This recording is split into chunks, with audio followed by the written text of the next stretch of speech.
Hello students, in the last class we have studied the electric flux. Today in this class we will solve the numericals based on the electric flux.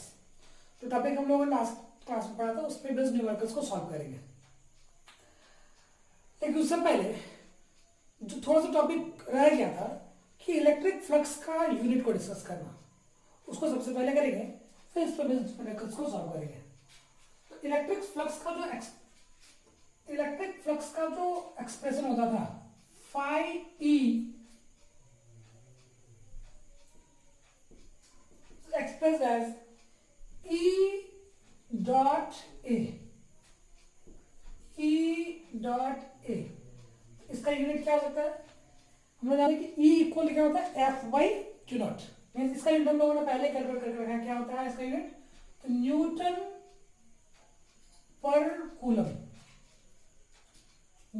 पर coulomb, और area का unit होता है क्या? Metre square.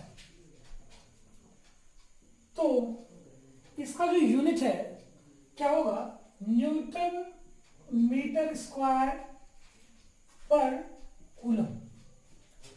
अभी इसके equivalent और एक यूनिट हम लोग आप लोगों ने कॉपी में लिख रखा होगा कि इसका इक्विवेलेंट इस न्यूटन मीटर स्क्वायर पर कूलम का एक इक्विवेलेंट यूनिट और होता है क्या? तो वोल्ट मीटर, वीएम। कैसे हम लोग न्यूटन मीटर स्क्वायर पर कूलम को वीएम भी वोल्ट मीटर भी लिख सकते हैं? कैसे? सबसे पहले हम लोग करने की कोशिश करते हैं इसको कि ये जो है Newton,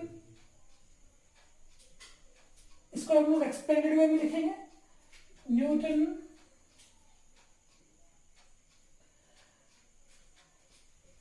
metre into metre by coulomb. जबकि हम लोग जानते हैं कि W इक्वल टू क्या होता है? तो force into displacement newton metre. ये किसका यूनिट होता है? तो वर्क डन का। न्यूटन मीटर इसके जगह पे क्या लिखेंगे? तो इसी न्यूटन मीटर के बदले हम लोग क्या लिखते हैं? जूल लिखते हैं। इस न्यूटन मीटर के बदले हम लोग क्या लिखेंगे? न्यूटन मीटर के बदले क्या लिखेंगे? जूल। और हम लोग क्लास 10 में इलेक्ट्रिक पोटेंशियल का डेफिनेशन पढ़े थे, उसमें क्या होता है? V equals to W by Q, joule पर कूलम, वोल्ट। जूल पर कूलम का दूसरा क्या होता है? इस जूल पर कूलम का बदले क्या लिखेंगे? तो वोल्ट। इसीलिए इस न्यूटन, समझ में आया क्या था ये? Newton metre into M by C. इस न्यूटन मीटर के बदले में क्या लिखेंगे? जूल। और इस जूल पर कूलम के बदले में क्या लिखेंगे? तो इस जूल पर कूलम के बदले में लिखेंगे क्या? V। इसीलिए इसका दूसरा यूनिट क्या होता है? इक्विवेलेंटली बराबर इसका होता है वोल्ट मीटर की। ठीक है। जब इस पर बेस्ड ऑब्जेक्टिव क्वेश्चन पे आता है तो ऑप्शन में ये नहीं होता है, ये होगा। तो आप लोगों को वहां पे जानना है कि इस इलेक्ट्रिक फ्लक्स का दूसरा यूनिट, इसके अलावा दूसरा यूनिट क्या होता है? इसका इक्विवेलेंट क्या होता है? वोल्ट मीटर भी होता है। हम लोग इस पर न्यूमेरिकल्स को सॉल्व करेंगे, लेकिन उससे पहले और हम लोग क्विकली उन सारी चीजों को रिपीट करेंगे जो हम लोग पिछली 2 क्लासेस में पढ़ा है कि एरिया वेक्टर क्या होता है और इलेक्ट्रिक फ्लक्स। तो एरिया वेक्टर में हम लोगों ने पढ़ा कि area is a vector whose direction is normal to the surface. उसका डायरेक्शन, उस एरिया का डायरेक्शन क्या होता है? तो उस सरफेस के नॉर्मल होता है। 2D फिगर में it either can be along the positive axis or can be along the negative axis। लेकिन 3D में ये confined होता था, only ये क्या होता था? नॉर्मली आउटवर्ड होता था। उसके बाद इलेक्ट्रिक फ्लक्स में हम लोगों ने पढ़ा था कि किसी भी इलेक्ट्रिक फील्ड में रखे हुए किसी एरिया से, एरिया के परपेंडिकुलरली कितना इलेक्ट्रिक फील्ड लाइंस पास करता है, उसको हम लोग क्या बोलते हैं? इलेक्ट्रिक, उसके मेजर को, उसके टोटल काउंटिंग को क्या बोलते हैं हम लोग? Electric flux. एक्सप्रेशन क्या होता था? E dot A, scalar form में E A cos थीटा, या तो इंटीग्रल फॉर्म में E dot ds, surface integral of E dot ds। अभी हम लोग इस पर बेस्ड न्यूमेरिकल्स को सॉल्व करेंगे।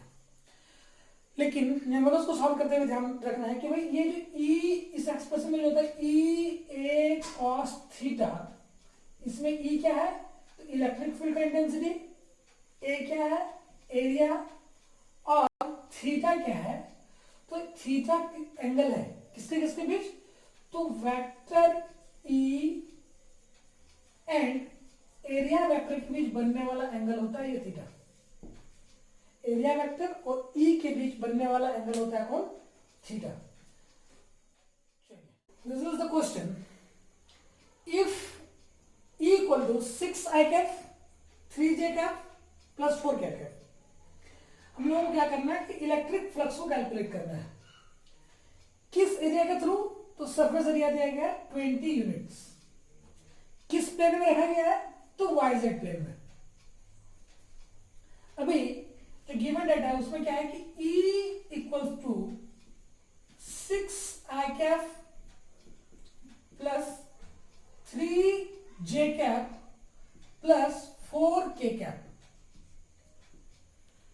अभी जो हम लोग एरिया को एक्सप्रेस करेंगे ई एरिया वेक्टर, तो इसका मैग्नीट्यूड तो 20 है, लेकिन उस एरिया वेक्टर का डायरेक्शन क्या होगा।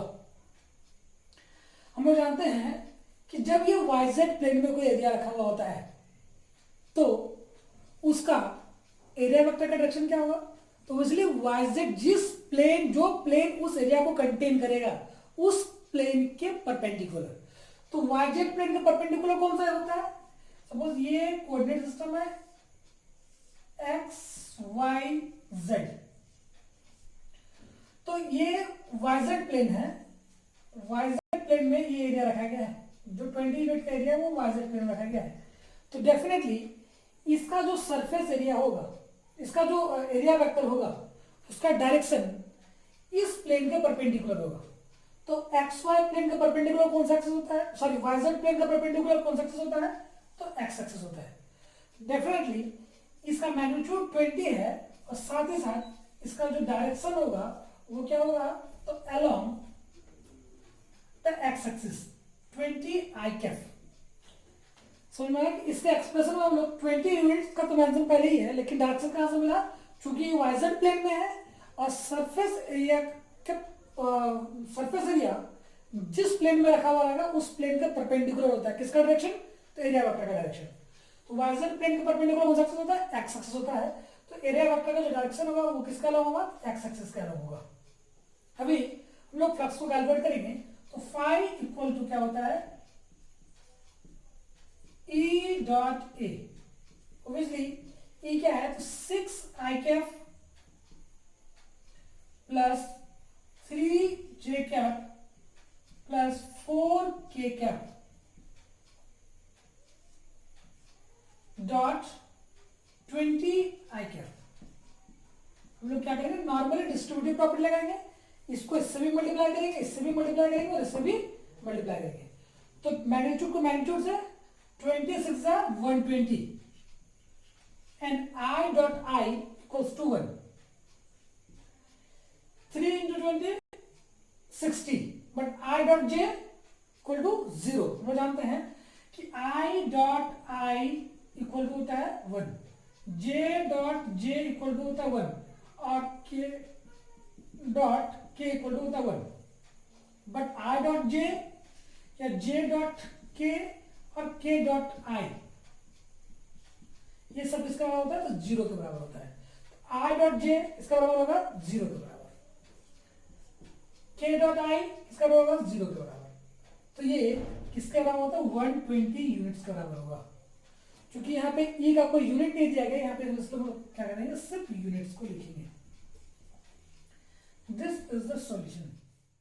जो दूसरा सवाल है इसमें क्या है कि एक सर्कुलर प्लेन शीट जिसका कि रेडियस 10 सेंटीमीटर है, वो uniform electric field 5 into 10⁵ Newton पर कूलम में रखा गया है, ठीक है। लेकिन बताया गया कि वो जो प्लेन शीट है वो उस यूनिफॉर्म इलेक्ट्रिक फील्ड के साथ कितना डिग्री एंगल बना रहा है, 6 डिग्री एंगल बना रहा है। अब क्या करना है कि उस प्लेन शीट के थ्रू क्या इलेक्ट्रिक फ्लक्स उसको कैलकुलेट करना है। तो यहाँ पे ऑब्वियसली आर दिया गया 10 सेंटीमीटर, इसको ऐसा भी चेंज करेंगे 10⁻⁻² मीटर। एरिया निकालेंगे तो pi r² 3.14 into the power minus 4 metre square. और आसान से बताइए, अभी गिवन डेटा है 5 into 10 to the power 5 newton पर कूलम। और गलती कहाँ होती है, तो बस इसी एंगल को हम लोग नॉर्मली क्या मान लेते हैं, कंसिडर कर लेते हैं कि यही एंगल थीटा है।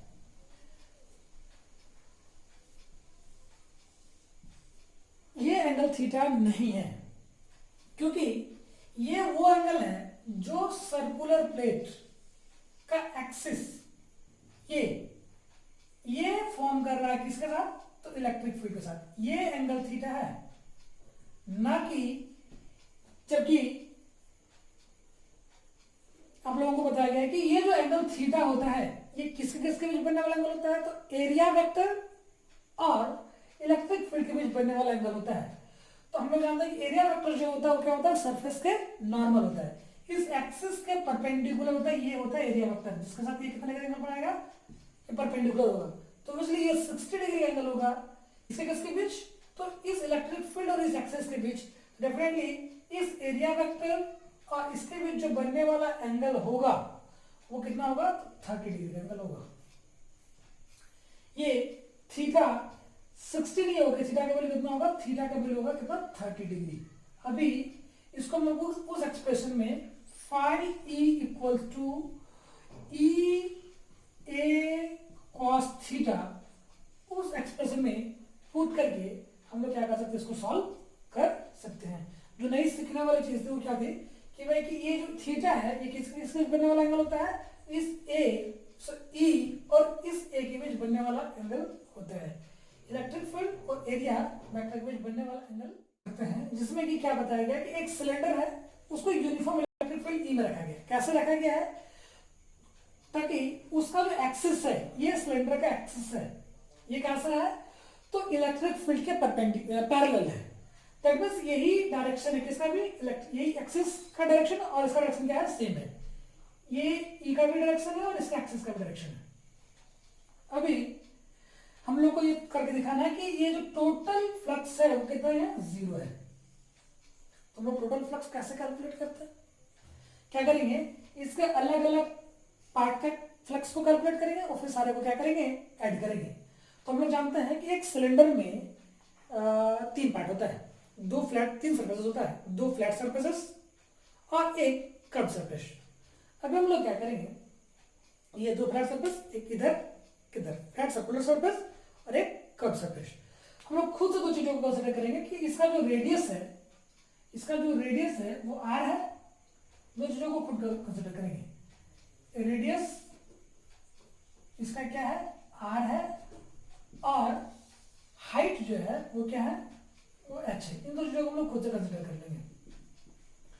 अभी टोटल फ्लक्स क्या होगा, तो टोटल फ्लक्स हो जाएगा phi equal to flux through this circular flat surface, that means phi related to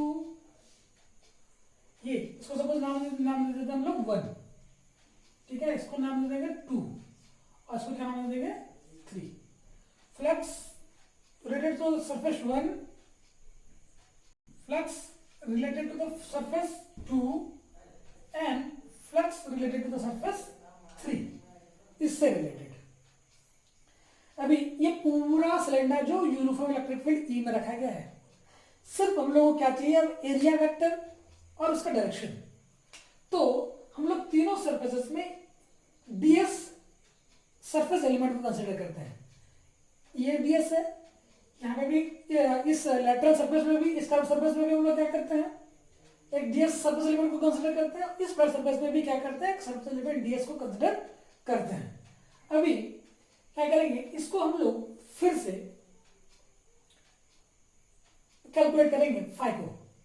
तो इस सरफेस एलिमेंट डीएस के लिए कैलकुलेट करेंगे तो क्या हो जाएगा, यहाँ पे हम लोग जानते हैं कि ये ऑब्वियसली ये सरफेस है, तो इसके क्या होगा, परपेंडिकुलर होगा ऊपर की ओर। यहाँ पे इसका एरिया वेक्टर का डायरेक्शन क्या होगा, तो यही इसका एरिया वेक्टर का भी डायरेक्शन होगा, किसके अलाउ, तो ई के अलाउ। यहाँ पे थीटा का जो वैल्यू होगा वो क्या होगा, 0। जबकि ये नीचे वाला सरफेस है ना, इसके कारण जो इलेक्ट्रिक फील्ड का डायरेक्शन है ऑब्वियसली ये ऊपर की ओर ही है, इलेक्ट्रिक फील्ड का वही डायरेक्शन है, अलोंग द एक्सिस इधर की ओर है। लेकिन इसमें जो एरिया वेक्टर होगा वो किधर की ओर होगा, तो नॉर्मली डाउनवर्ड होगा, इधर की ओर होगा। यहाँ पे ds का जो डायरेक्शन होगा ये होगा, और थीटा का वैल्यू क्या हो जाएगा, दोनों एंटी पैरेलल होगा, इसलिए थीटा का वैल्यू कितना हो जाएगा 180। जबकि इस फ्लैट सरफेस के लिए, ये जो फ्लैट सरफेस है इसके लिए क्या होगा, रेडियली आउटवर्ड, जबकि इलेक्ट्रिक फील्ड डायरेक्शन किधर की है, ऊपर की ओर है। तो यहाँ पे जो बनने वाला एंगल होगा ds और E के बीच जो बनने वाला एंगल होगा वो कितना जाएगा, थीटा इक्वल टू 90। आई बात समझ में? यहाँ पे ds एरिया वेक्टर और इलेक्ट्रिक फील्ड के बीच बनने वाला एंगल 0, यहाँ पे एरिया वेक्टर और इलेक्ट्रिक फील्ड के बनने वाला एंगल कितना 90, और यहाँ पे एरिया वेक्टर और इलेक्ट्रिक फील्ड के बनने वाला एंगल कितना है, तो 180। अभी हम लोग करेंगे क्या, तो E डॉट ds, ठीक है, इसका क्या सरफेस इंटीग्रल, ठीक है, प्लस यहां पे ये किसके लिए, तो 1 के लिए, ठीक है।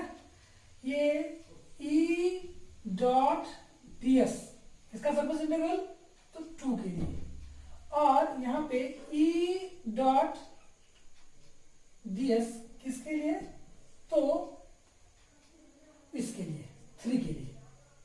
तो हम लोग इसी को लिखेंगे, क्या लिखेंगे, तो E डॉट ds है ना, अभी हम लोग इसी को क्या लिखेंगे, तो E ds कितना है, cos 0 डिग्री, ठीक है। यहां पे क्या लिखेंगे, E ds cos 90, sorry cos 180, यहां पे क्या लिखेंगे, E ds cos 90। ओब्वियसली यहां पे क्या निकलेगा, E ds इंटीग्रेट होकर क्या मिलेगा, इस पूरे सरफेस का इंटीग्रेशन क्या मिलेगा, ये क्या सरफेस है, तो सर्कुलर सरफेस है, और सर्कल का एरिया कितना होता है, तो पाई r स्क्वायर, क्योंकि इसका रेडियस क्या है r, प्लस यहां पे भी E निकलेगा, और इसका v क्या निकलेगा, तो cos 0 का वैल्यू 1, इसका क्या निकलेगा, E ds का क्या निकलेगा, इसमें भी क्योंकि ये भी सर्कुलर एरिया है, तो देखो पाई r स्क्वायर, बट यहाँ पे cos 0 था ना, यहाँ पे cos 180 है, cos 180 का वैल्यू जो होता है वो कहता हूँ -1 के बराबर। तो -1 इसको हम लोग सीधे यहाँ पे क्या कर देंगे, -1 कर देंगे, प्लस यहाँ पे सीधे cos 90 का जो वैल्यू होता है वो क्या होता है, 0 होता है, तो ऑब्वियसली पूरा टर्म क्या हो जाएगा, 0 हो जाएगा। और यहाँ पे क्योंकि ये इक्वल एंड ऑपोजिट टर्म्स है, ये प्लस में है, ये माइनस में है, ये क्या हो जाएगा, दूसरे से कैंसिल हो जाएगा, जो रिजल्टेंट इलेक्ट्रिक फ्लक्स होगा related with the entire cylinder will be 0. The next video lecture we will study about the Gauss theorem and its application.